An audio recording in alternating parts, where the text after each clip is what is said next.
ونستعينه ونستغفره ونعوذ بالله من شرور أنفسنا ومن سيئات أعمالنا من يهده الله فلا مضل له ومن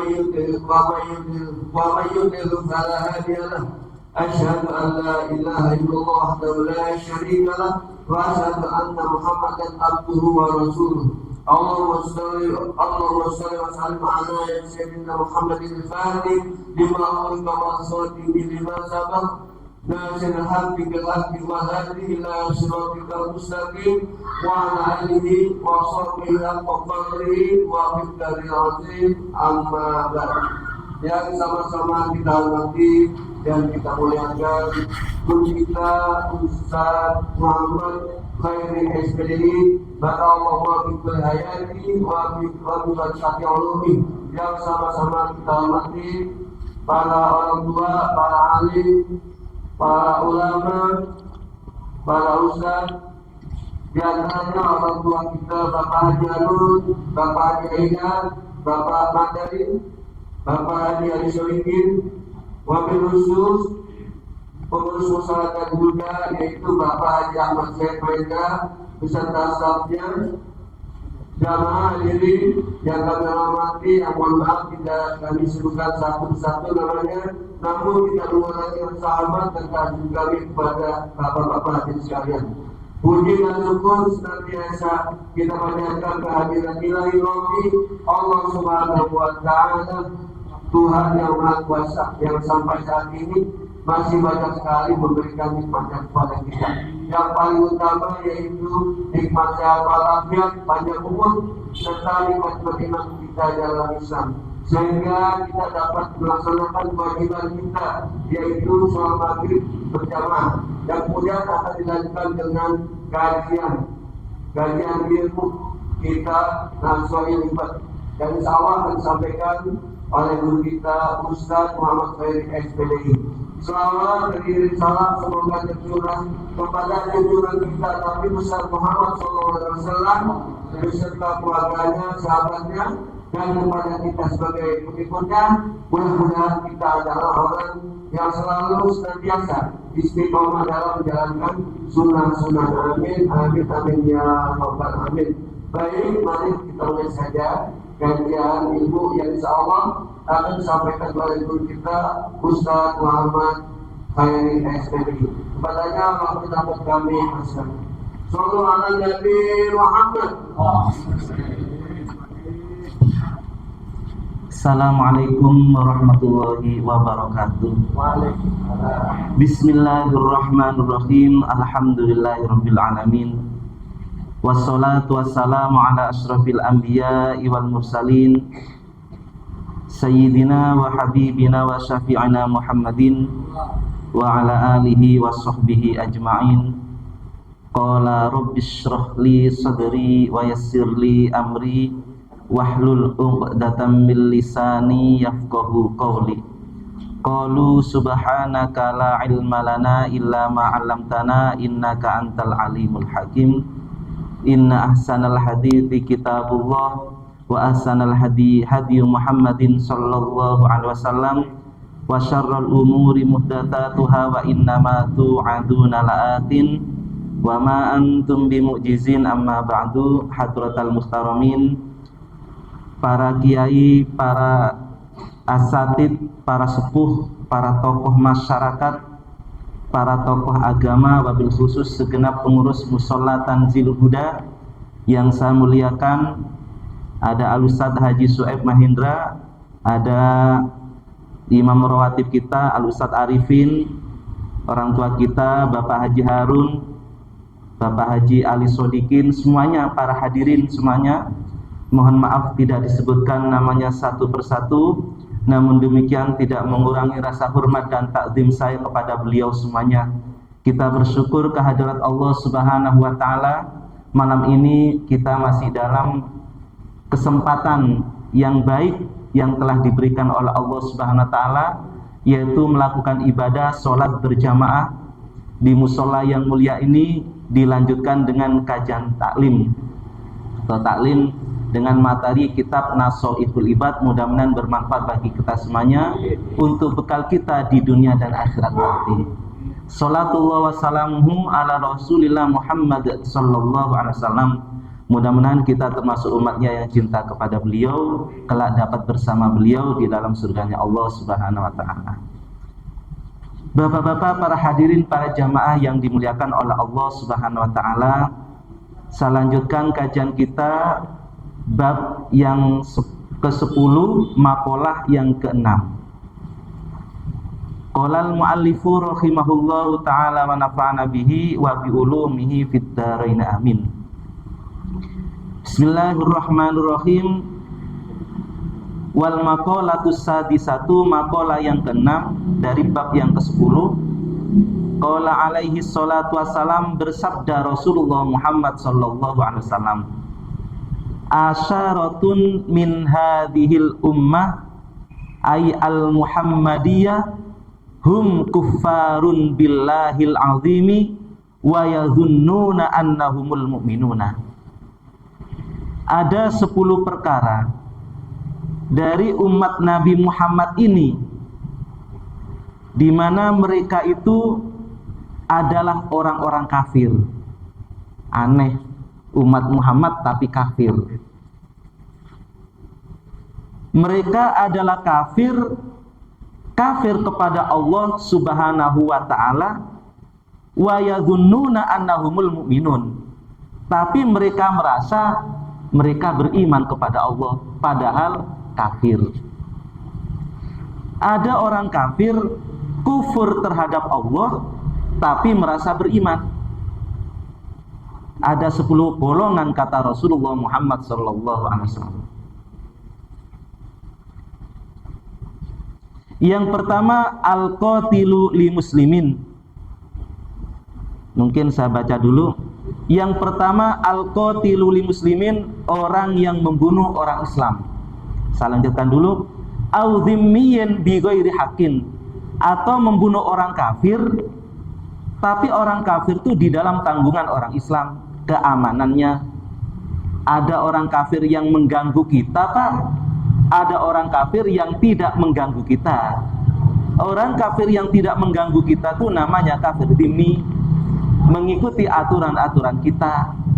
Maka orang kafir dhimmi itu walaupun kafir nggak boleh dibunuh. Kalau ada orang muslim membunuh orang kafir, padahal kafir dhimmi, kafir yang menjadi tanggungan, yang diamankan oleh kita orang Islam, maka orang itu adalah kafir kepada Allah tapi merasa beriman. Kemudian wasahiru, dan orang tukang sihir, tukang santet, tukang tenung gitu tuh. Tukang santet itu, tukang tenung tuh, itu kafir, Pak, tapi merasa beriman.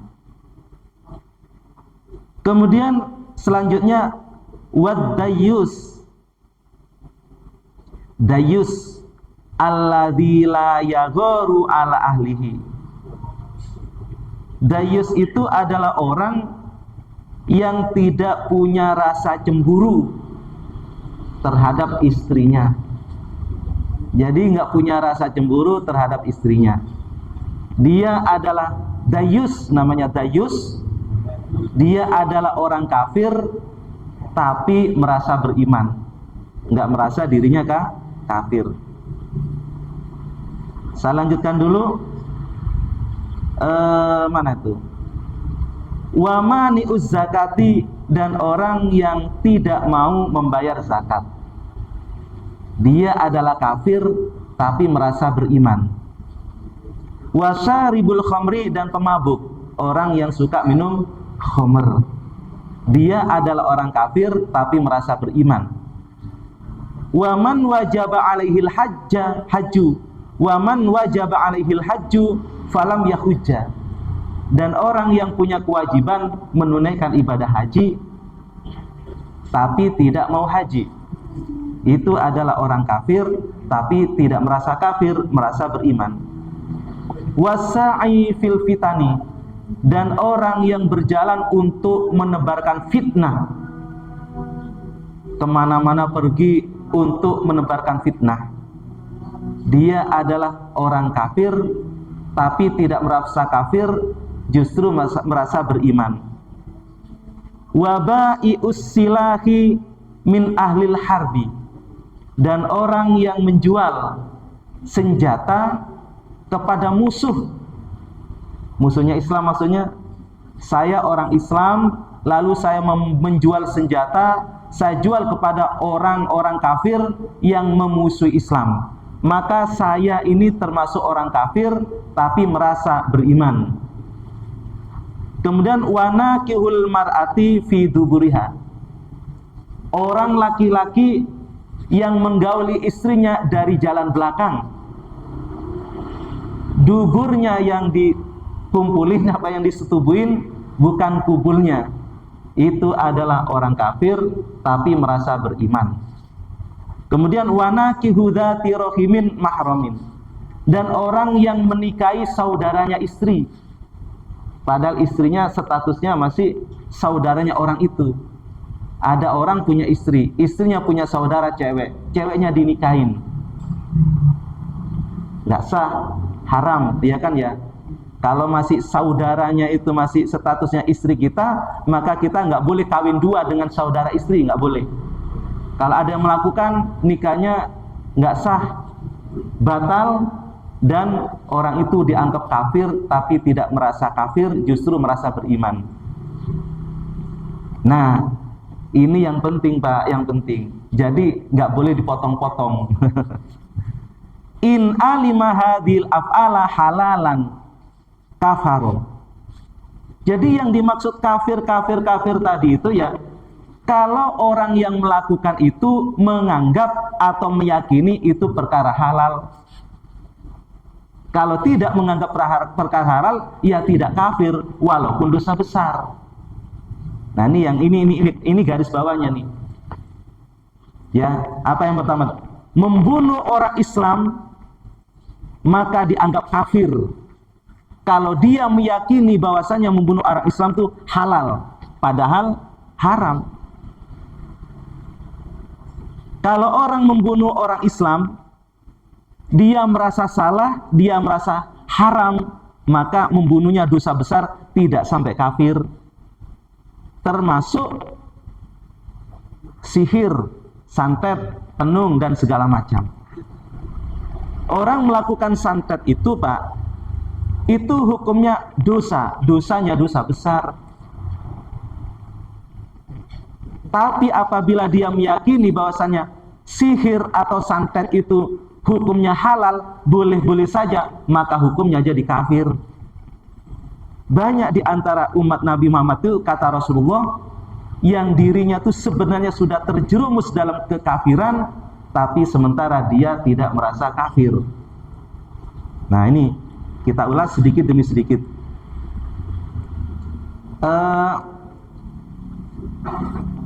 Saya lihat di medsos, namanya medsos itu luas banget itu.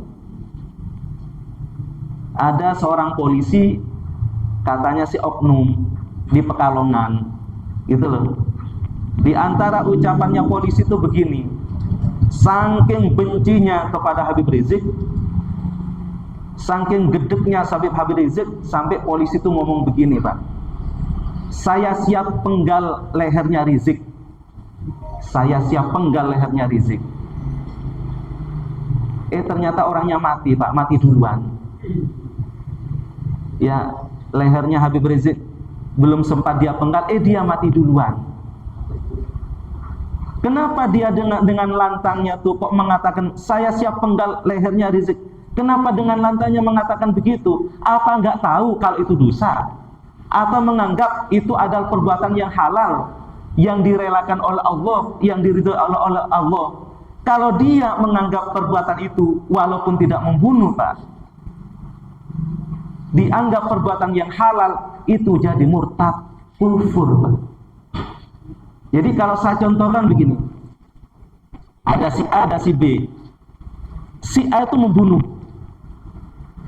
maka dosa besar, karena membunuhnya itu bighairi haqqin, tanpa ada hak. Si B tidak membunuh,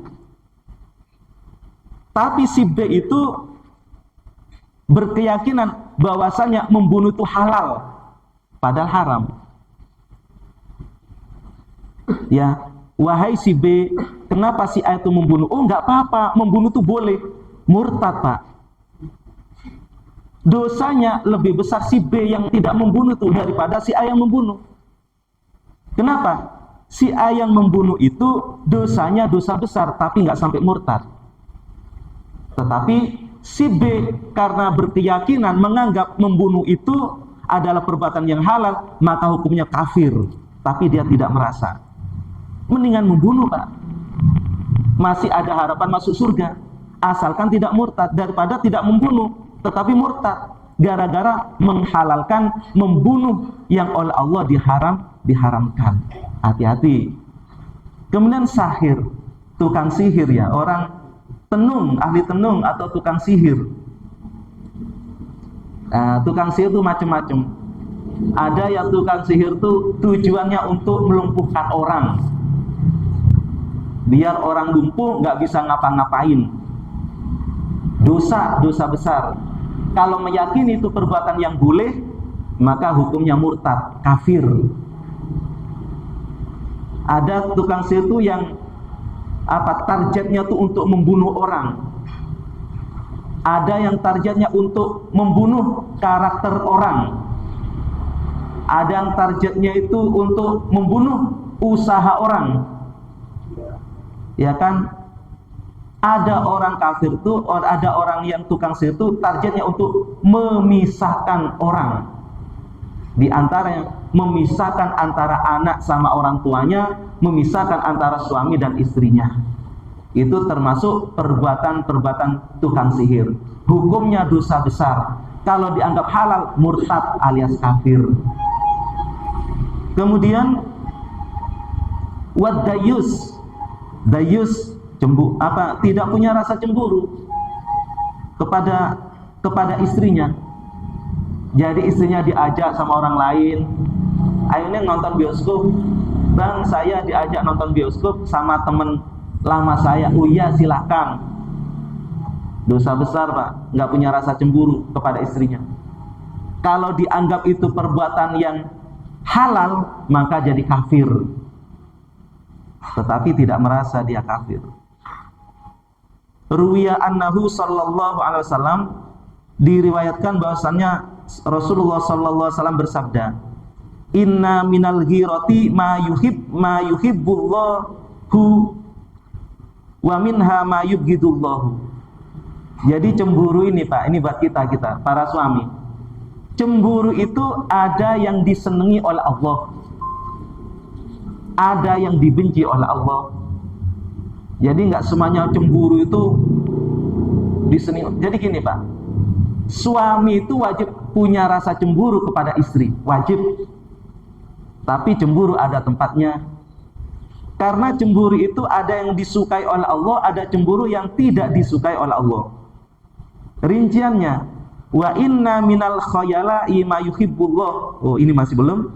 Wa inna minal khayala'i ma yuhibbullahu wa minha ma yubghidullahu. Ada juga sombong, berbangga diri. Berbangga diri itu ada yang disukai oleh Allah. Sombong itu, Pak, ada yang disukai oleh Allah. Wa minha ma yubghidullah. Ada juga sombong atau membangga-banggakan dirinya tuh yang dibenci oleh Allah. Umumnya sombong itu nggak disukai oleh Allah. Umumnya suami yang cemburu kepada istrinya tuh disayangi atau dicintai oleh Allah. Umumnya orang yang cemburu kepada istri itu umumnya disukai Allah. Umumnya orang yang sombong itu tidak disukai Allah. Tapi ada sombong yang disukai Allah. Tetapi ada yang cemburu yang tidak disukai oleh Allah. Wa ammal ghiratu allati yuhibbuha Allahu fal ghiratu firraibati atau firribati. Nah, sedangkan cemburu yang dicintai oleh Allah, yang disukai oleh Allah, yaitu cemburu dalam hal kecurigaan.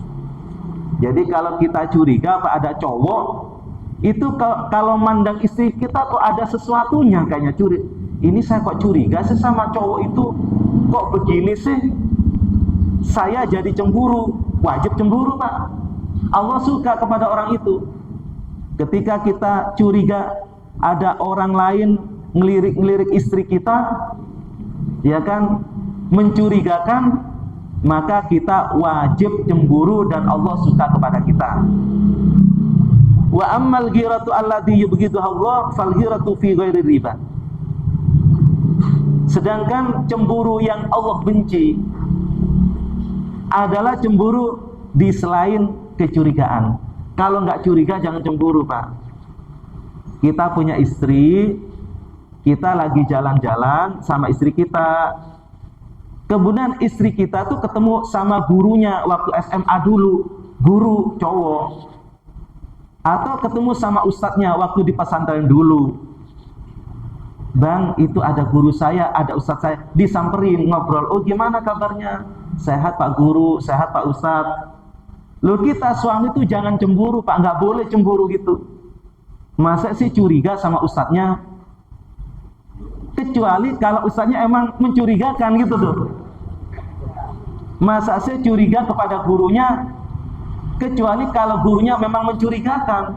Namanya ustadz juga manusia, namanya juga guru juga manusia. Tapi kalau tidak mencurigakan ya nggak usah cemburu. Gitu loh. Kan bisa dilihat, Pak, nih. Mencurigakan atau tidak mencurigakan beda. Yang mencurigakan, yang tidak mencurigakan itu beda. Maka disitulah tempatnya kita. Kapan kita cemburu kepada istri kita, kapan tempatnya kita tidak boleh cemburu kepada istri kita. Nah gitu. Kemudian sombong, membanggakan diri. Wa ammal khuyala wa allati yuhibbuha Allah fakhtiyalur rajuli fil qitali wa ikhtiyaluhu indas shadaqah. Nah, sedangkan sombong, membanggakan diri, yang dicintai oleh Allah itu adalah membanggakan dirinya seorang laki-laki fil qitali, di dalam perang. Jadi kalau saat perang sama musuh harus bangga, Pak, kita harus sombong. Ayo siapa berani lawan saya ini orang kuat. Biar musuhnya takut. Tapi ingat, yang dimaksud musuh apa perang-perang di sini ini perang masalah agama loh ya, bukan masalah etnis, bukan masalah apa-apalah. Intinya perang yang diridhoi oleh Allah, membela agama Allah, membela harga diri, membela Islam dan lain sebagainya. Itu boleh sombong, malah kalau perlu harus sombong. Dan sombongnya itu tidak dibenci sama Allah, tetapi dicintai oleh Allah. Kemudian ikhtiyal indas sodakoh, ketika sodakoh. Nggak apa-apa, Pak. Ya, alhamdulillah musolatan Zilhuda mendapatkan bantuan dari si fulan sejumlah 5 juta. Disebutin nggak apa-apa, Pak. Bangga yang disebutin. Loh gitu tuh nggak apa-apa. Boleh. Walaupun sebaiknya tidak gitu loh. Sebaiknya tidak, tapi disebutin nggak apa-apa. Intubedus sodakoti fani'immahi. Apabila kalian itu menampak-nampakkan, menjelas-jelaskan, memperlihatkan sedekah, maka itu bagus. Bagus, Pak. Walaupun wa intukhfuha fa khairul lakum. Apabila disembunyikan sedekah itu lebih bagus. Jadi kalau sedekah itu nggak ada jeleknya, Pak. Mau riya juga nggak apa-apa, sedekah lah. Ente mah sedekah riya percuma? Enggak percuma. Walaupun riya.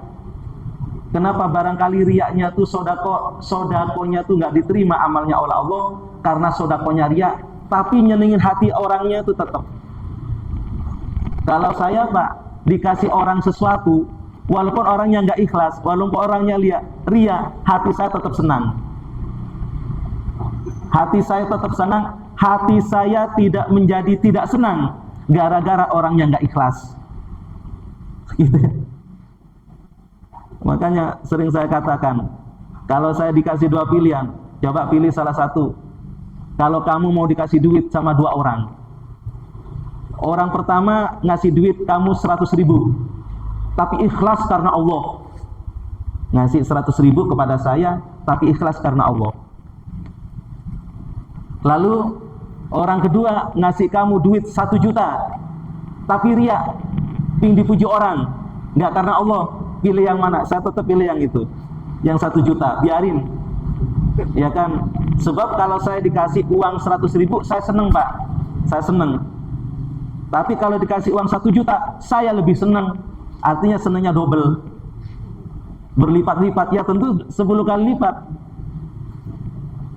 Saya dikasih uang 100.000 misalnya, saya seneng senengnya satu. Kalau 1 juta senengnya 10 kali lipat. Nggak apa-apa walaupun orangnya nggak ikhlas. Kira-kira begitu ya. Nah ini namanya khulaya yang dicintai oleh Allah.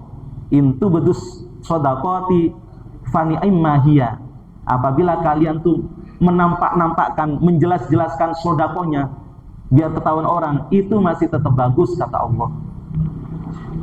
Kemudian wa ammal khuyala allati yubghidu Allah fakhtiyalu rajul fil baghi wal fakhri. Sedangkan sombong atau berbangga-bangga, ya kan, yang tidak disukai oleh Allah itu adalah sombongnya seorang dalam masalah kezaliman. Siapa berani sama saya? Panggil orang tuanya, ya kan sombong, kayak nggak ada yang lain selain dia gitu loh. Dan sombong untuk berbangga-banggaan, pelit Pak. Kalau semuanya mewah tuh, mobilnya mewah, rumahnya mewah, tapi pelit. Ngomong selangit gitu ya, buat apa begitu ya? Ya kan, tapi kalau nggak pelit, udah kalau perlu apa-apa musola tanzil, ngomongnya sama saya perlu berapa sih? Ya kan, perlu 10 juta, kecil, nggak apa-apa Pak gitu. Jangan dibenci begitu. Kenapa? Allah nggak benci. Cuma kalau cuma bangga-banggaan hartanya, ya kan, mobilnya, rumahnya, nah itu Allah nggak suka. Udah gitu pelit lagi, ngomongnya doang besar gitu. Nah kemudian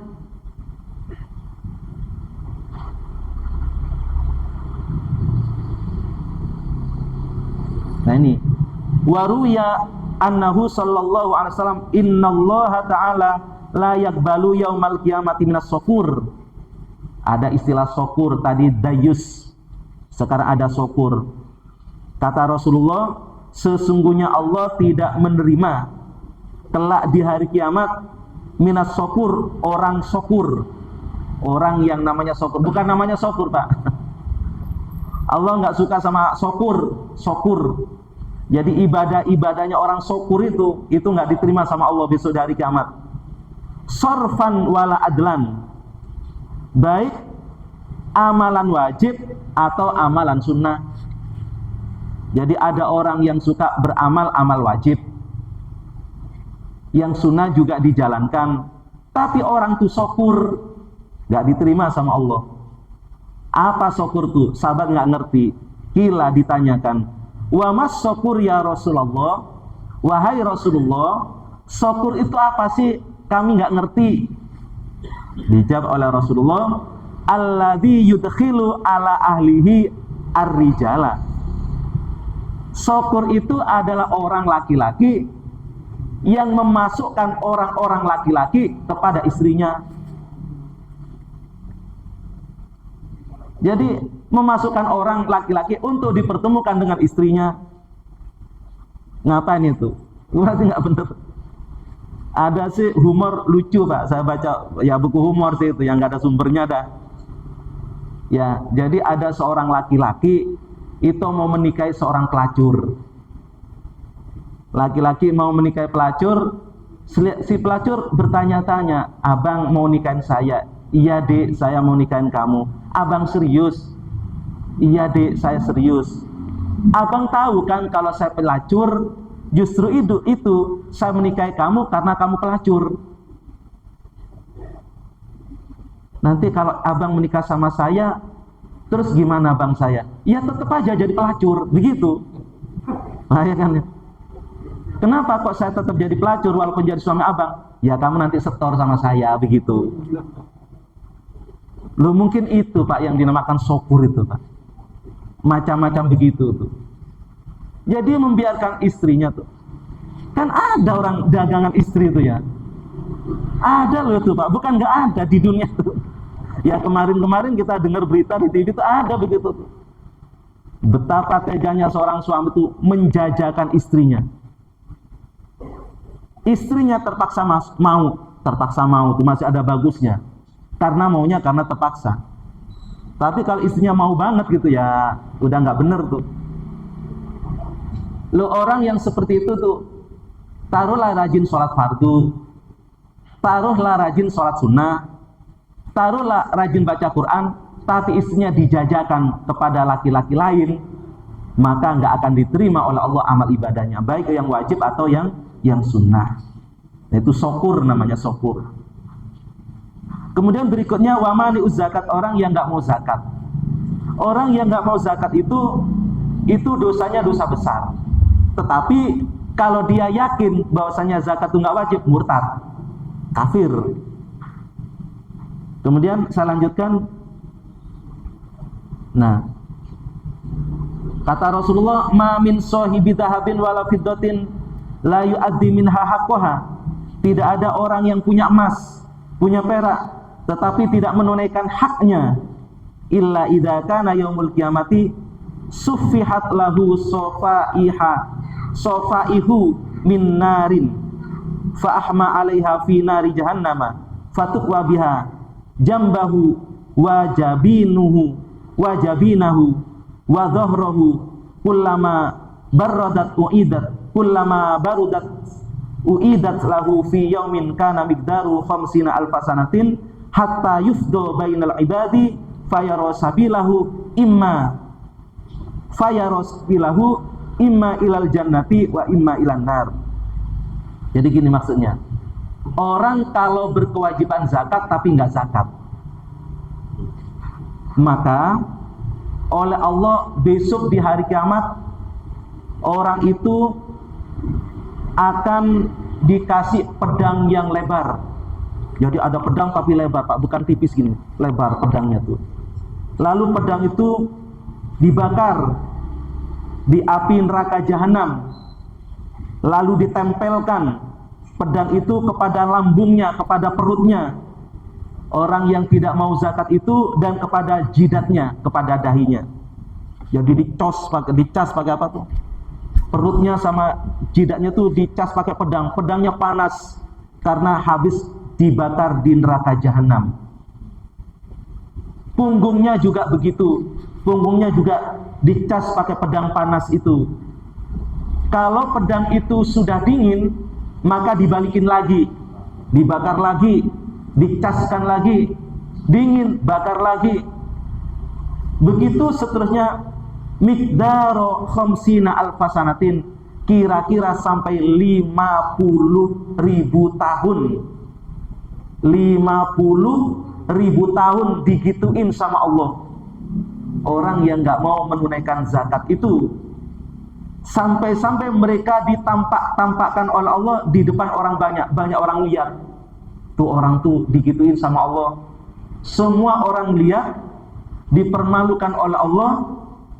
Setelah itu fayaro sabilahu. Setelah 50.000 tahun, maka setelah itu dia ngelihat tempatnya di mana.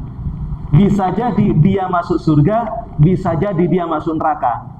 Tapi seandainya dia masuk surga, karena gak mau zakat, masih dikituin dulu sama Allah selama 50.000 tahun. Walaupun dia tuh akhirnya masuk surga. Setelah 50 tahun tuh bisa jadi dia masuk surga, bisa jadi dia masuk neraka. Maka Bapak, kalau kewajiban zakat harus ditunaikan zakatnya. Jangan sampai tidak menunaikan zakat. Gitu loh. Kemudian wasaribul khamri, saribul khamri yusaru wal kuzu mu'allakun fi unukihi wal qadahu fi yadihi wa huwa antanu fi kulli jifatin alal ardi yal'anuhu kullu man yamurru alaihi minal khalqi. Orang yang minum khamr, orang yang mabuk-mabukan besok oleh Allah akan digantungin kendi. Jadi ada kendi dikalungkan gitu Pak, dikalungkan kendi karena dia suka minum khamr. Jadi di lehernya dikalungkan kendi, kemudian di tangannya ada gelasnya, Baunya Pak luar biasa, lebih bau daripada bangkai-bangkai yang pernah ada di dunia itu. Lebih bau. Karena terlalu bau, maka setiap orang yang ngelihatnya, yang melintasi, yang ketemu sama dia, selalu mengutuk, kurang ajar, setan, kurang ajar. Baunya minta ampun. Itu adalah apa? Azab dari orang yang suka minum minuman keras. Waman wajaba alail hajju falam yahujja, kata Rasulullah, termasuk orang yang kufur, ya kan, kufur kepada Allah. Dia berkewajiban haji tapi tidak mau haji. Kenapa? Karena dia percaya bahwasanya haji itu tidak termasuk perintah Allah. Kan kufur tuh. Ya kan, kufur itu sendiri kan ada dua makna. Ada kufur nikmat, ada kufur apa? Kalau kufur nikmat ya berarti tidak mensyukuri nikmat maksudnya tuh. Ada kufur iman. Kufur iman berarti ya kufur gitu. Kemudian wasai fil fitan. Orang yang termasuk apa ya? Kafir tapi merasa beriman, yaitu orang yang berjalan kemana-mana membawa fitnah untuk menfit. Sekarang Pak, untuk memfitnah orang nggak perlu jalan-jalan kita Pak. Apa, bikin aja status di WA, status Facebook, Messenger, itu fitnah, gampang banget. Itu orang kalau menganggap halal begitu tuh, itu hukumnya kufur. Hati-hati Pak. Pak Anies tuh banyak fitnah. Pak Anies Baswedan tuh kan orang baik tuh Kak ya. Baik Pak, itu baik Pak. Orang baik sih. Kenapa orang baik? Karena kemarin pernah disamperin KPK ya, ternyata nggak terbukti. Difitnah, banyak fitnah. Kalau orang baik dibilang nggak baik itu fitnah namanya. Tapi kalau orang nggak baik dibilang nggak baik itu ghibah. Ghibah itu juga nggak boleh. Jelek-jelekin orang jelek itu nggak boleh Pak. Apalagi jelek-jelekin orang baik. Tetapi, nah ini ada tetapinya. Tetapi kalau jelek-jelekin orang jelek itu untuk kemaslahatan, maka boleh. Bukan hanya boleh, malah wajib. Ada keterangan di dalam kitab Riyadhus Shalihin itu ada. Ghibah yang diperbolehkan itu ada Pak. Ya kan? Kalau seandainya saya tahu, misalnya Ustadz Arifin ya, Ustadz Arifin tuh orangnya, pekerjaannya buruk. Kalau saya jelek-jelekin nggak ada manfaatnya. Apa sih manfaatnya?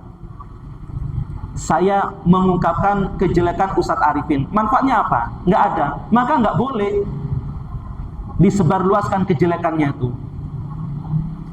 Tapi kalau sekiranya Ustadz Arifin tuh ketahuan kejelekannya, saya tahu kejelekan Ustadz Arifin, lalu Ustadz Arifin tuh mencalonkan jadi gubernur misalnya, ya saya harus menjelaskan Pak, jangan pilih ini, orang nggak bener, nah, kan gitu kan ya.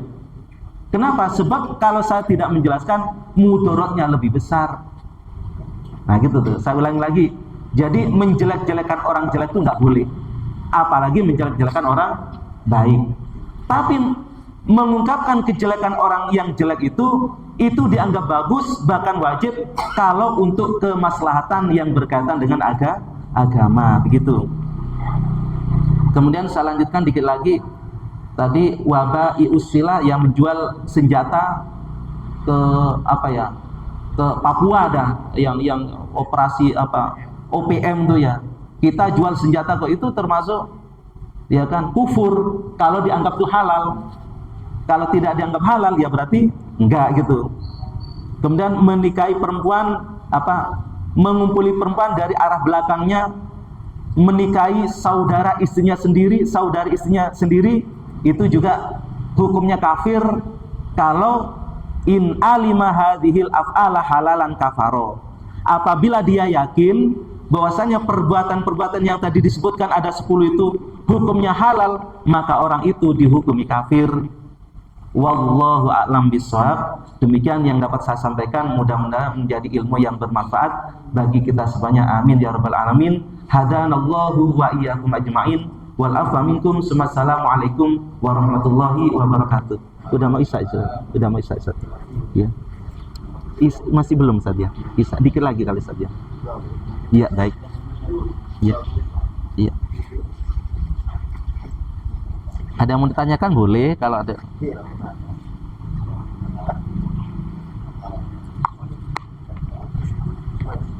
Kenapa Ustaz? Ya itu Ustaz, Iya. salah satu pertanyaan yang Iya. menarik Iya. adalah, ya apabila kita tuh melakukan penggalangan dana ya, penggalangan dana baik tiga karpet, tiga mobil, jadi memang pemicunya adalah kita harus mencantumkan siapa yang Iya, betul. berapa. Bener. Iya. Itu kelihatannya liar. Kelihatan liar. Nggak apa-apa. Kira gimana Ustaz? Nggak apa-apa. Jadi gini ya. Jadi kata guru saya begini khairi gitu ya. Gini. Apa tuh? Jadi Pak guru saya tuh di Sidogiri tuh mungkin merasa dirinya tuh sering minta gitu ya kepada muridnya tuh. Nah, jadi ngomongnya begini itu. Apa tuh? Minta tuh sebenarnya nggak baik. Tapi kalau untuk pribadi, minta untuk pribadi itu nggak baik. Tapi kalau untuk kepentingan umum kayak musola itu bagus. Nah, ini yang pribadi dulu. Jadi gini, minta itu sebenarnya nggak baik. Cuma ada orang itu baru bisa ngasih kalau diminta. Nah, gitu tuh. Ada orang tuh yang ngasih kalau dipinta. Kalau nggak dipinta nggak ngasih. Sebenarnya orang tuh nggak pelit, ya kan? Ada orang nggak pelit itu ngasih tanpa diminta. Ada orang nggak pelit ngasih kalau diminta. Gitu loh. Itu sama-sama bagusnya. Tadi Ustadz Haji Soeb tuh menanyakan tuh, bagaimana kalau ada donatur, ya kan, orang yang nyumbang ini sekian, si A nyumbang sekian gitu, diumumin boleh apa enggak? Sangat amat boleh sekali itu, ya kan, apalagi di situ ada unsur-unsur untuk ngajak yang lain. Kira-kira begini Pak, kira-kira begini, kalau ada orang yang notabene orang itu tidak kaya bisa nyumbang musola, masa yang kaya nggak mau nyumbang gitu loh. Ini yang nggak kaya aja mau nyumbang, masa yang kaya nggak mau nyumbang? Lo itu diantara perlunya diumumkan. Satu, ya kan. Yang kedua, yang nggak kaya aja, nyumbangnya 1 juta, padahal nggak kaya. Masa iya yang kaya nyumbangnya 200.000? Kan gitu kan nanti ya. Lo itulah perlunya untuk diumumkan. Tapi sebenarnya bukan untuk apa-apa gitu ya, bukan untuk mempermalukan pengurus masjid, pengurus musola. Ngasih pengumuman itu sebenarnya bukan untuk mempermalukan, karena kondisi orang tuh ya masing-masing gitu loh, beda-beda. Bisa jadi kenapa orang yang nggak kaya tuh bisa nyumbang 1 juta, karena pada saat itu ada uang 1 juta. Kenapa orang yang kaya tuh nyumbangnya 200.000 misalnya? Karena ketika itu mungkin nggak ada uang 1 juta, adanya cuma 200, atau ada cuma buat kepentingan yang lain gitu. Ya tergantung lah, intinya nyumbang apapun gitu ya, nyumbang apapun, berupa apapun, jumlahnya berapapun, itu sama-sama bagus. Ya, jadi maksudnya panitia menyampaikan begitu tuh tujuannya untuk memberi al-hassu, mendorong, motivasi gitu ya, mengajak supaya orang juga ikut menyumbang. Toh ya kan, itu untuk kepentingan umum, bukan untuk kepentingan pribadi. Alhamdulillah musola Tanzil itu saya lihat, masya Allah, jamaahnya tuh luar biasa Pak. Tadi maghrib, masya Allah, sampai ke situ-situ gitu ya, luar biasa. Kenapa musola ini luar biasa? Semuanya insya Allah karena orangnya, ikhlas karena Allah Subhanahu wa ta'ala. Insya Allah ya Pak, insya Allah itu karena ikhlas, kemudian saling dukung-mendukung, saling tolong-menolong. Itulah yang membuat kita tuh betah beribadah di musola Tanzil. Ya, mudah-mudahan diberikan kekuatan semuanya oleh Allah Subhanahu wa ta'ala, sehat walafiat dan panjang umur. Musola Tanzil Huda itu senantiasa menjadi musola yang berkah dan diridhoi oleh Allah Subhanahu wa ta'ala. Amin ya rabbal alamin. Demikian, terima kasih. Oh, baik, monggo silakan Ustaz. Boleh sambil nunggu. Boleh, monggo Ustaz, silakan. Iya. Satu lagi pertanyaan, iya, terkait dengan menikahi saudara. Ya. Itu kan kalau misalnya yang kakaknya tadi meninggal, itu mungkin kalau ini turun ranjang. Iya, nggak boleh kan yang menikahi yang masih sama-sama masih hidup gitu. Betul ya. Gitu ya. Istilahnya kakak adik ini menikahi sekaligus. Iya. Berdoa ya. Iya. Nah, itu ya. Iya, betul. Ini diperjelas. Iya. Jadi menikahi saudara yang nggak boleh itu kalau punya istri 2. Nah, istri 2. Jadi kalau istrinya satu gantian nggak apa-apa itu. Ya kan? Saya menikahi perempuan, perempuan punya adik. Ya kan? Saya cerai kamu ya. Nah, iya kan ya. Setelah menceraikan istrinya, saya menikah sama adiknya. Itu boleh. Setelah itu adiknya saya cerai lagi. Balik lagi saya ke kakaknya, masih boleh. Yang nggak boleh itu kalau menikahi seorang perempuan, lalu seorang perempuan itu dicerai, kemudian pindah ke ibunya, itu yang nggak boleh tuh. Ya kan? Saya menikahi seorang perempuan, lalu istri saya itu saya cerai, lalu saya pindah menikahi ibunya yang janda, nggak boleh. Nggak boleh. Ya, sama. Yang gitu tuh nggak boleh. Kalau menikahi anaknya, ya kan, kemudian pindah ke ibunya nggak boleh. Walaupun anaknya belum dikumpulin tidur, karena ibu tuh ketika tuh udah jadi mertua. Nah gitu. Tapi kalau menikahi janda, nah ini menikahi janda, saya menikahi janda, si janda punya anak cewek. Begitu saya menikah sama janda, ternyata saya tertarik sama anak ceweknya tuh, loh kok cakepan anaknya, mudahan anaknya, ya mesti aja gitu ya, mesti, masa mudahan ibunya gitu ya. Akhirnya istri saya yang janda itu saya cerai, tapi belum dikumpulin, maka boleh pindah ke anaknya. Kalau ibunya belum dikumpulin, boleh pindah ke anaknya. Tapi kalau ibunya sudah dikumpulin, nggak boleh pindah ke anaknya.